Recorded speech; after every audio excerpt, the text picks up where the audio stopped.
Janine, so sexy sa taping. Eko, lalong nahuhumaling sa kagandahan ng nobya.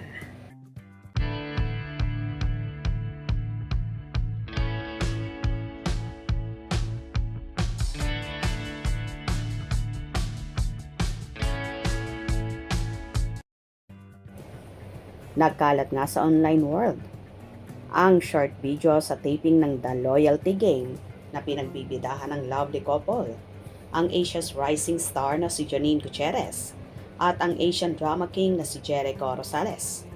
Kasalukuyan ngang nasa Chaong, Quezon ang lovebirds at doon nga nagsushooting. Samantala sa mga kumalat na video, kitang-kita kung gaano ka-sexy si Janine at tila backless ang suot niya habang naglalakad sa venue na pinagkaguluhan ng kanilang mga supporters.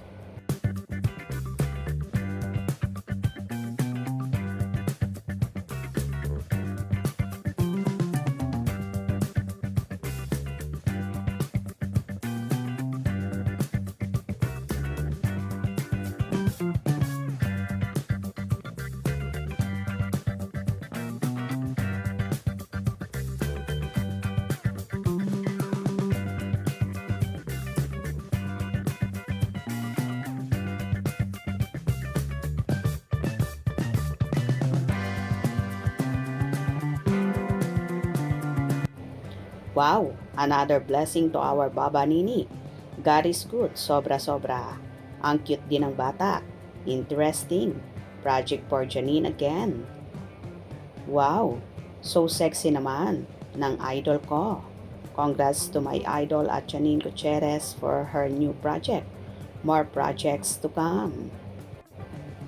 Parang si Eko yon, nakasombrero, white t-shirt. Congratulations, Idol Janine Gutierrez, for your new project together with your mamais, Miss Picache and Miss Agot. Congrats Janine sa new project mo. Pinagpapala talaga ang mga naaapi. Proud of you. Daming project ni Janine, congrats. Thank you Lord. Mayroon kaming aabangang teleseryo ng idol kong si Janine. Wow, more blessings Janine. God bless. Happy for you, Nini. Congrats, Janine. You deserve this. Sa silay na po ba ito? Thanks, Lord, sa bagong blessing ni Idol Janine. Congratulations, Nini. Swerte ni Eko kay Janine. Ganda ni Janine, mukhang mabait pa. Hindi maarte. Ang ganda naman ni Janine kahit anong anggulo. Swerte talaga ni Eko. Bakit?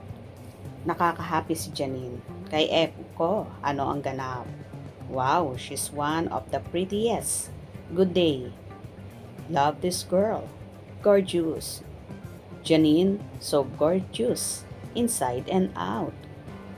Love you both, Baba. Wow, ang ganda. So sexy talaga ni Janine.